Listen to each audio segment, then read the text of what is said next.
بسم اللہ الرحمن الرحیم۔ السلام علیکم ورحمۃ اللہ وبرکاتہ۔ میرے پیارے دوستو، آپ دیکھ رہے ہیں اسلامک حدیث۔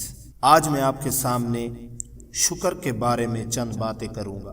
تو میرے پیارے دوستو، اللہ تعالیٰ نے اپنی ہزاروں مخلوقات میں سے ہمیں انسان اور اشرف المخلوقات ہونے کا اعزاز بخشا ہے، اور انسان کے لیے اپنی بے شمار نعمتیں بنائی ہیں۔ ان نعمتوں کا تقاضا بھی ہے اور اللہ تعالیٰ اور اس کے رسول کا حکم بھی ہے کہ انسان ان نعمتوں پر اللہ تعالیٰ کا شکر ادا کرے جس طرح شکر ادا کرنے کا حق ہے۔ اسی مناسبت سے آج شکر کے بارے میں چند باتیں عرض کروں گا۔ انسان پر اللہ تعالیٰ کی نعمتوں کا کوئی شمار، کوئی حساب نہیں۔ خود اللہ تعالیٰ کا قرآن مجید کے اندر فرمان بھی ہے، سورۃ ابراہیم ہے کہ تم نے جو کچھ مانگا اس میں سے اللہ تعالیٰ نے جو تمہارے حق میں مناسب سمجھا تمہیں عطا فرما دیا۔ اور اللہ تعالیٰ کی نعمتیں اتنی ہیں کہ اگر تم ان کو شمار کرنا چاہو تو بھی ان کو تم شمار نہیں کر سکتے ہو۔ قرآن مجید کا اگر مطالعہ کیا جائے تو اللہ تعالیٰ نے ساری کائنات اور اس کا نظام ایک انسان کی خدمت کے لیے پیدا کیا ہے۔ قرآن مجید میں اللہ تعالیٰ نے جگہ جگہ اپنی نعمتوں کا تذکرہ فرمایا ہے کہ یہ سب کی سب نعمتیں صرف اور صرف اللہ تعالیٰ کی عطا ہیں، اور اس کے ساتھ ساتھ اپنی ان نعمتوں پر شکر ادا کرنے کا بھی ہم لوگوں کو حکم دیا ہے۔ تو بعض نعمتیں وہ ہیں جو ہمیں نظر آتی ہیں، اور بہت سی نعمتیں وہ ہیں جو ہمارے علم میں بھی نہیں ہیں اور ہماری ان کی طرف توجہ بھی نہیں جاتی، لیکن اللہ تعالیٰ نے ہمیں بغیر مطالبے کے اور بغیر کسی محنت کے ہمیں وہ نعمتیں عطا کر رکھی ہیں۔ اللہ تعالیٰ نے انسان کو جو اعضاء اور جسم اور جان اور ذہن اور عقل کی صلاحیتیں عطا فرمائی ہیں، انسان ان کا شکر ادا کرنا چاہے تو انہی کا شکر بھی ادا نہیں کر سکتا۔ یہ ہاتھ، یہ پاؤں، یہ آنکھیں، یہ کان، یہ ناک، یہ زبان، یہ دل، یہ دماغ، یہ عقل، یہ ان اعضاء کی صلاحیتیں، یہ صحت اور سلامتی، یہ خوراک، یہ لباس، یہ مال، یہ دولت، اور پھر بہت سی ایسی نعمتیں جو ہمارے علم میں بھی نہیں ہیں، جن کا ہمیں احساس بھی نہیں ہے۔ ان تمام نعمتوں کا انسان کو اللہ تعالیٰ کا شکر ادا کرنا چاہیے، اور اگر ہم ان کا شکر ادا کرنا چاہیں تو ان کا شکر ادا کر ہی نہیں سکتے۔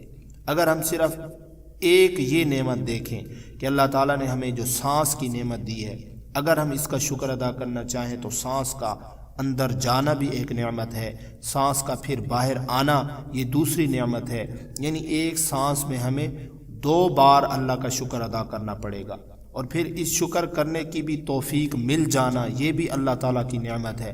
تو اس پر بھی اللہ کا شکر ادا کرنا، تو یہ ایک سانس پر 3 بار شکر ادا کرنا ضروری ہوگا۔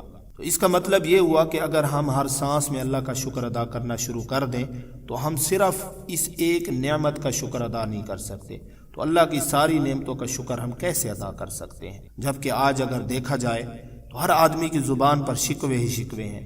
کسی کو اولاد کا شکوہ ہے، کسی کو مال کا شکوہ ہے، کسی کو کاروبار کا شکوہ ہے، الا ماشاء اللہ کوئی سینکڑوں میں ایک ہوگا جو کہے گا اور یہ یقین رکھتا ہوگا کہ اللہ تعالیٰ نے مجھے جس حال میں رکھا ہوا ہے میں اس حال میں ہی ٹھیک ہوں۔ ہر ایک یہ سمجھتا ہے کہ بس میں ہی پریشان ہوں، باقی ساری دنیا سکھی ہے، لیکن حقیقت یہ ہے کہ جس کو سکھی سمجھتا ہے اگر اس کے غم اور پریشانیاں اس کو دے دی جائیں تو یہ پہلے سے بھی زیادہ پریشان ہو جائے۔ تو اللہ تعالیٰ نے جس کو جس حال میں رکھا ہوا ہے اس کا شکر ادا کرنا چاہیے۔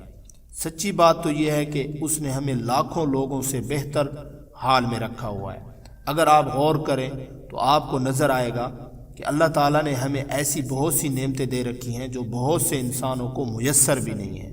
جس وقت ہم کسی ایک چیز کے نہ ملنے پر مایوسی اور ناشکری میں مبتلا ہو رہے ہوتے ہیں، اسی وقت بھی اگر ہم غور کریں تو ہمیں اس وقت کتنی نعمتیں مل رہی ہوتی ہیں جن کا شکر ادا کرنا ہم پر لازم ہوتا ہے، لیکن ہم اتنی ساری نعمتوں پر شکر ادا کرنے کے بجائے صرف اس ایک چیز کے نہ ملنے پر ناشکری کر رہے ہوتے ہیں۔ شیخ سعدی رحمۃ اللہ علیہ ایک بہت بڑے بزرگ گزرے ہیں، فارسی کے شیخ تھے، کہ گلستان میں ایک بزرگ کا واقعہ لکھا ہے کہ ان کو کوئی گہرا زخم تھا جو کافی عرصے سے ٹھیک نہیں ہو رہا تھا، جس کی وجہ سے وہ بڑی تکلیف کے اندر مبتلا تھے۔